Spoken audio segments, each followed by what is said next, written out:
वक्फ क्या है, क्यों है, कैसे है, कब से है, वाकिफ क्या होता है, वक्फ बोर्ड क्या है, उम्मीद क्या है। यहां जो उम्मीद है वो हमारी वाली उम्मीद से अलग है। इन शॉर्ट, वक्फ से रिलेटेड हर छोटी बड़ी चीज आज इस वीडियो में समझेंगे। सुप्रभात, गुड मॉर्निंग दोस्तों। देखो, एक एक कर लेवल बिल्ड करते हैं ताकि तुम्हें भी हर एक चीज समझ आती जाए। इसलिए सबसे पहले समझो कि वक्फ क्या है। अरेबिक में वक्फ का मतलब होता है टू स्टॉप, होल्ड करके रखना। वहीं अगर इस्लामिक लॉज की बात करें तो उनके अकॉर्डिंग जब कोई भी इंसान अपनी धन संपत्ति को, स्पेशली अपने लैंड एरियाज को, जमीन जायदाद को अल्लाह के नाम पर डोनेट कर देता है, दान कर देता है, तो उसे वक्फ करना कहते हैं। ये एक धर्म का काम माना जाता है और है भी। किसे डोनेट कर देता है? याद रखिएगा, अल्लाह के नाम पर डोनेट कर देता है। और एक बार जब कोई भी इंसान अपनी जमीन जायदाद, अपनी धन संपत्ति को डोनेट कर देता है, दान कर देता है, तो फिर डोनेट करी हुई संपत्ति पर उस इंसान का या उस इंसान के परिवार वालों का, उस इंसान के बच्चों का कोई भी हक नहीं रह जाता और ना ही बाद में वो उसे वापस मांग सकता है। वो पर्टिकुलर एरिया, जमीन फिर वक्फ हो जाती है, वो संपत्ति वक्फ हो जाती है, अल्लाह की हो जाती है। वक्फ बोर्ड एक गवर्नमेंट ऑर्गेनाइजेशन है जिसमें कोई भी इंसान अपना घर, जमीन जायदाद, मकान, अपनी धन संपत्ति, कोई भी एरिया, बिल्डिंग जो उस पर्टिकुलर इंसान की ओनरशिप के अंडर आता है, उस चीज को डोनेट कर सकती है, अल्लाह को डोनेट कर सकती है। और वो सभी तरह के लैंड रिकॉर्ड्स, डोनेट करी हुई चीजों के वक्फ बोर्ड संभालता है। हर तरह की अल्लाह को दान की गई संपत्ति का डाटा वक्फ बोर्ड संभालता है। साथ ही साथ डोनेट करी गई संपत्ति का प्रॉपर्ली यूटिलाइजेशन अच्छे कामों के लिए हो रहा है या नहीं, ये देखने का काम भी वक्फ बोर्ड का होता है। अच्छे कामों के लिए, चैरिटेबल कामों के लिए प्रॉपर्ली यूटिलाइजेशन होना उस डोनेट करी गई संपत्ति का, ये देखने का काम वक्फ बोर्ड का है। अब वो अच्छा काम फिर चाहे कुछ भी हो सकता है, वो उनके ऊपर डिपेंड करता है कि उनके अकॉर्डिंग अच्छा काम क्या है। स्कूल बनवाना, मस्जिद बनवाना, हॉस्पिटल बनवाना, फिर वो वक्फ बोर्ड पर डिपेंड करता है कि वो उस लैंड एरिया को डोनेट करेगा, लैंड एरियाज को किस काम के लिए, किस अच्छे काम के लिए देना चाहते हैं। यहाँ पर जो इंसान अपने संपत्ति को डोनेट कर रहा है, दान कर रहा है, वो भी पर्टिकुलरली डिसाइड कर सकता है कि वो अपनी धन संपत्ति को किस अच्छे काम के लिए डोनेट करना चाहता है। और फिर वक्फ बोर्ड की ये जिम्मेदारी होती है कि डोनेट करी गई संपत्ति जिस पर्पस के लिए डोनेट की गई है, वो पर्पस फुलफिल किया जा रहा है उस संपत्ति का यूटिलाइजेशन कर या नहीं। वक्फ बोर्ड का काम यह भी होता है कि नए वक्फ को रजिस्टर करना, किसी पर्टिकुलर जगह पर अगर कोई कब्जा कर लिया गया है, किसी वक्फ प्रॉपर्टी पर अगर कब्जा कर लिया गया है तो उसे छुड़वाना, फंड्स को मेंटेन करके रखना, अच्छे कामों के लिए, चैरिटी के कामों के लिए वक्फ की गई संपत्ति को यूटिलाइज करने देना। जो भी इंसान अपनी लैंड, जमीन, प्रॉपर्टी, धन संपत्ति को वक्फ करता है, डोनेट करता है, दान करता है, उसे वाकिफ कहा जाता है। और हर डोनेट की गई संपत्ति को एक ट्रस्टी असाइन किया जाता है जो पर्टिकुलर प्रॉपर्टी की देखरेख करता है, उस पर्टिकुलर ट्रस्टी को मुतावली कहा जाता है। और इस्लामिक धर्म में ये वक्फ वाला सिस्टम कोई नया नहीं है, बहुत सालों से, हजारों सालों से ये चलता आ रहा है। सिर्फ इंडिया में ही नहीं, बाकी इस्लामिक, नॉन इस्लामिक सभी तरह के देशों में, बहुत से देशों में इसे फॉलो किया जाता है। और अच्छी बात है, डोनेट करना धर्म का काम होता है, हर धर्म दान करना सिखाता है। अगर आपके पास कुछ है जो आपके हिसाब से, आपकी जरूरतों के हिसाब से थोड़ा ज्यादा है, तो आपको दान करना चाहिए। अच्छी बात है, बहुत अच्छी बात है। दान देना पुण्य का काम है। वैसे पुण्य वर्ड मुझे यहाँ यूज नहीं करना चाहिए, क्योंकि पुण्य जब हम कर रहे होते हैं तो उसमें हम फिर एक्सपेक्ट करते हैं कि हमारे साथ इन रिटर्न कुछ अच्छा होगा। नहीं, दान सिर्फ हमें सिंपली ऐसे ही करना चाहिए, बिना कुछ एक्सपेक्ट करे कि अगर आज हम ऐसे पुण्य करेंगे, कुछ अच्छा काम करेंगे तो हमारे साथ अच्छा होगा। नहीं, सिंपली बिना कुछ एक्सपेक्ट करे नॉर्मली दान करो। देखो, सरफेस की बात करें तो वो मैंने समझा दिया, लेकिन अब थोड़ा हिस्ट्री के पर्सपेक्टिव से देख लेते हैं। वक्फ करने को मुशरत उल खिदमत भी कहा जाता है और ये कोई नई बात नहीं है, हजारों सालों से ये चलता आ रहा है। लेकिन इंडिया में पर्टिकुलरली वक्फ बोर्ड इस्टेब्लिश 1913 में पहली बार किया गया था। 1923 में मुसलमान वक्फ एक्ट लागू किया गया, जिसके अकॉर्डिंग बहुत से नए रूल्स एंड रेगुलेशन लाए गए वक्फ बोर्ड में। 1954, 1964, 1995 बहुत से समय के साथ अलग अलग तरह के रूल्स ऐड किए गए, जो एग्जिस्टिंग रूल्स थे उनमें चेंजेस किए गए। और हाल फिलहाल में 2024 में वक्फ अमेंडमेंट बिल पास किया गया था, जो कि हाल फिलहाल में राज्यसभा और लोकसभा से पास हो गया है और अब प्रेसिडेंट का साइन मिलते ही वो बिल एक लॉ, एक एक्ट बन जाएगा और फॉलो किया जाने लगेगा। इंडिया में, भारत में सेंट्रल लेवल पर वक्फ बोर्ड है, साथ ही साथ हर स्टेट के पास पर्टिकुलरली स्टेट वक्फ बोर्ड भी है, जो कि उस पर्टिकुलर स्टेट में वक्फ प्रॉपर्टीज के पूरे लैंड रिकॉर्ड्स डाटा को मेंटेन करके रखता है, उनका पूरा मैनेजमेंट देखता है, प्रोटेक्ट करके रखता है वक्फ प्रॉपर्टीज को। ये सब तो ठीक है, लेकिन अब मेन प्रॉब्लम, मेन दिक्कत, मेन समस्या कहां आती है ये देखो। एक शॉकिंग डाटा सुनो। इंडिया में वक्फ की गई जमीन लैंड एरिया 9 लाख एकड़ से भी ज्यादा है और वक्फ बोर्ड इंडिया में इंडियन रेलवे और इंडियन आर्म्ड फोर्स के बाद तीसरे नंबर की ऑर्गेनाइजेशन है जो सबसे ज्यादा लैंड एरिया होल्ड करती है, ओन करती है। और इंटरेस्टिंगली 2006 की सच्चर कमेटी की एक रिपोर्ट के अकॉर्डिंग वक्फ बोर्ड जो लैंड एरिया होल्ड करती है उसकी मार्केट वैल्यू उस टाइम पर अराउंड 6000 करोड़ रुपए थी, जो कि आज तो कितनी और ज्यादा बढ़ गई होगी। लेकिन वक्फ बोर्ड सालाना इनकम 160 करोड़ रुपए ही लगभग जनरेट कर पाती थी। शाश्वत कमेटी 2011 की एक रिपोर्ट के अकॉर्डिंग जबकि वक्फ बोर्ड सालाना 12,000 करोड़ रुपए जनरेट कर सकता है। 160 करोड़ और 12,000 करोड़ रुपए में कितना डिफरेंस है ये आप समझ सकते हैं। यहीं से समझ आता है कि किस तरह का ये गवर्नमेंट ऑर्गेनाइजेशन है जो इतनी पुअरली खुद को एडमिनिस्टर कर रहा है, खुद के रूल्स एंड रेगुलेशन को कंडक्ट कर रहा है। डाटा को सुनकर आप समझ रहे होंगे कि वक्फ बोर्ड खुद को किस तरीके से मैनेज कर रहा है। बाकी तो करप्शन और कितनी ही चीजों का घपला, घोटाले, स्कैम अब तक किए जा रहे थे, किए गए होंगे, वो सब तो बाद की बात है। और साथ में जो भी प्रॉब्लम्स मैंने सुनी, सबसे बड़ी तो उनमें करप्शन ही है। ऑल्सो वक्फ बोर्ड इलीगली किसी भी लैंड को वक्फ कर देता है, जो कि थोड़ा अनरियलिस्टिक लगता है, लेकिन लो लेवल्स पर पॉसिबल हो सकता है। ये वक्फ बोर्ड को अगर लगता है कि कोई भी पर्टिकुलर लैंड एरिया जिसका कोई लीगल डॉक्यूमेंटेशन नहीं है, कोई उसका मालिक नहीं है, कोई उसका ओनर नहीं है, अगर उन्हें लगता है कि ये जमीन वक्फ बोर्ड को बिलोंग करनी चाहिए तो वो उस पर कब्जा कर लेती है, उसे हड़प लेती है।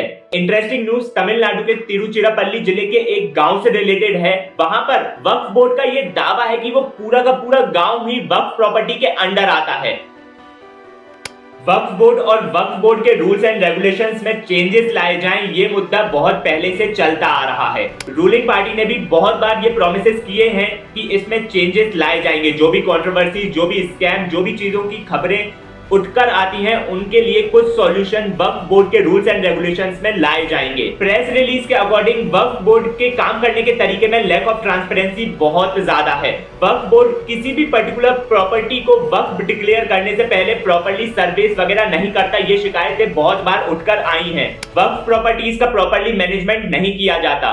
जहां 2013 में लगभग 10,000 से भी ज्यादा केसेस वक्फ प्रॉपर्टी से रिलेटेड रजिस्टर्ड थे, वहीं 2020 में ये संख्या 20,000 केसेस तक पहुंच चुकी है। बहुत बार गवर्नमेंट लैंड को वक्फ प्रॉपर्टी डिक्लेयर कर दिया जाता है। बहुत ज्यादा इरेशनल पावर वक्फ बोर्ड डोमिनेटिंग वे में यूज कर रहा है। सब कुछ तो समझ आ ही गया होगा कि वक्फ आखिर क्या है, लेकिन अब ये हल्ला एकदम से क्यों उठा? क्योंकि वक्फ बिल पास किया गया, राज्यसभा और लोकसभा में पास हो चुका है और सिंस अब प्रेसिडेंट के साइन होना बाकी है तो वो तो हो ही जाएंगे और जो पास किया गया बिल था वो अब एक लॉ तो बन ही जाएगा। अब ये जो बिल पास किया गया है इसके बारे में थोड़ा बात करते हैं। अब तक वक्फ बाय यूजर प्रावधान फॉलो किया जाता था, जिसका मतलब है अगर कोई पर्टिकुलर लैंड एरिया है, कोई जमीन है, कोई मस्जिद है, कोई कब्रिस्तान है या कोई रैंडम लैंड एरिया भी है, खाली जगह जिसका कोई लीगल डॉक्यूमेंटेशन अवेलेबल नहीं है, जिसका कोई लैंड ओनर अवेलेबल नहीं है और वक्फ बोर्ड को अगर लगता था कि वो पर्टिकुलर एरिया वक्फ बोर्ड के अंडर आता है तो सर्वेस वगैरह कर जैसे तैसे वो पर्टिकुलर एरिया वक्फ डिक्लेयर कर दिया जाता था। रनिंग गवर्नमेंट को लगा कि वक्फ बाय यूजर के प्रावधान के चलते अब तक बहुत सी प्रॉपर्टीज इलीगल तरीके से वक्फ बोर्ड वक्फ डिक्लेयर कर चुका है। इसलिए हाल ही में जो बिल पास हुआ है उसमें वक्फ बाय यूजर का प्रावधान हटा दिया गया है। साथ ही साथ जो भी इंसान 5 साल से ज्यादा से इस्लामिक लॉज को फॉलो कर रहा है, सिर्फ वही अपनी प्रॉपर्टीज, अपनी संपत्ति को वक्फ डिक्लेयर करवा सकता है। अब तक अगर वक्फ बोर्ड को लगता था कि कोई पर्टिकुलर लैंड वक्फ होना चाहिए तो सर्वेस ऑफिसर, सर्वे कमिश्नर सर्वे करते थे, लेकिन अब ये काम कलेक्टर द्वारा किया जाएगा। वक्फ बोर्ड में अब सेंट्रल और स्टेट लेवल पर मुस्लिम और नॉन मुस्लिम वुमेन का रिप्रेजेंटेशन कंपलसरी होगा। वक्फ बोर्ड में अब बैकवर्ड मुस्लिम कम्युनिटीज का रिप्रेजेंटेशन कंपलसरी होगा, जैसे कि सिया, सुन्नी, बोहरा, आगा खानी और अदर बैकवर्ड क्लासेस का रिप्रेजेंटेशन वक्फ बोर्ड में अब कंपलसरी किया गया है। इस लॉ के लागू होने के बाद जो भी प्रॉपर्टीज वक्फ की जाएंगी उनका proper data documentation central portals और वेबसाइट पर अवेलेबल किया जाएगा। पहले अगर वक्फ बोर्ड और रनिंग गवर्नमेंट के बीच में कुछ मतभेद होता था तो ट्रिब्यूनल कोर्ट स्पेशल तरह के केसेस को हैंडल करता है।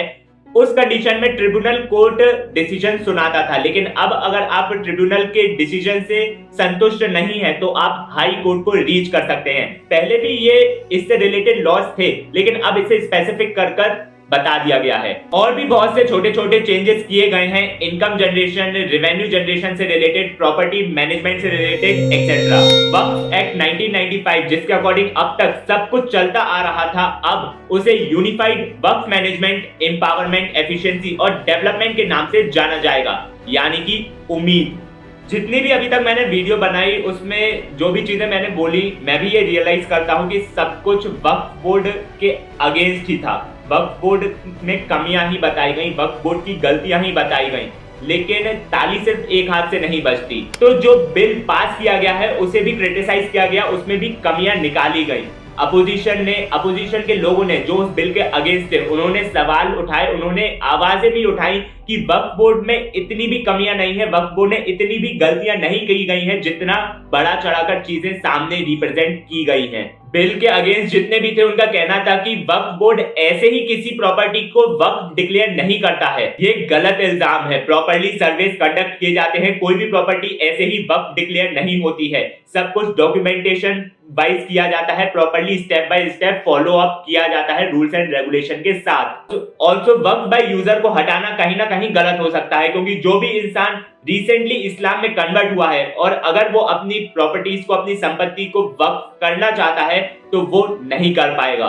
पास किए गए बिल के अगेंस्ट में ये भी आवाज उठी कि जो इंडिपेंडेंट सर्वे कमिश्नर जितनी फ्रीली एक प्रॉपर्टी का सर्वे, एक संपत्ति का सर्वे कर पाता है, उतना फ्रीली एक पर्टिकुलर कलेक्टर उस प्रॉपर्टी का सर्वे नहीं कर पाएगा। कलेक्टर पर रनिंग गवर्नमेंट का कहीं ना कहीं एक इन्फ्लुएंस होगा। बिल के अगेंस्ट में एक पॉइंट ये भी उठा कि जो बिल पास किया गया है वो वक्फ बोर्ड की पावर्स को रिड्यूस करने के लिए किया गया है, ताकि रूलिंग गवर्नमेंट डोमिनेट कर सके और जो प्रॉपर्टीज वक्फ की गई हैं उन पर कब्जा कर उन्हें अपने उद्योगपति दोस्तों को गिफ्ट के रूप में दे सके। और भी बहुत से पॉइंट उस पास किए गए बिल के अगेंस्ट में उठाए गए। अब यहाँ पर सच या झूठ डिफाइन नहीं किया जा सकता। सही या गलत अगर देखें तो बिल के फेवर में जो लोग थे उनमें भी कुछ सही होंगे, कुछ गलत होंगे, उनके कुछ पॉइंट सही होंगे, गलत होंगे। बिल के अगेंस्ट में जो लोग थे उनमें भी कुछ सही होंगे, गलत होंगे, उनके पॉइंट्स कुछ सही होंगे, गलत होंगे। जिन प्रॉब्लम के अगेंस्ट वो बिल लाया गया है वो रियलिटी में प्रॉब्लम्स हैं, इसलिए उनका कुछ सॉल्यूशन लाना चाहिए। लेकिन जो पॉइंट्स अपोजिशन ने उस बिल के अगेंस्ट में उठाए हैं वो पॉइंट्स भी कहीं ना कहीं सेंस बनाते हैं। लेकिन रियलिटी ये है कि बिल पास हो चुका है। अब देखने वाली बात ये है कि इसका लॉ बनने के बाद इसमें जो रूल्स एंड रेगुलेशन, जो चेंजेस लाए गए हैं वो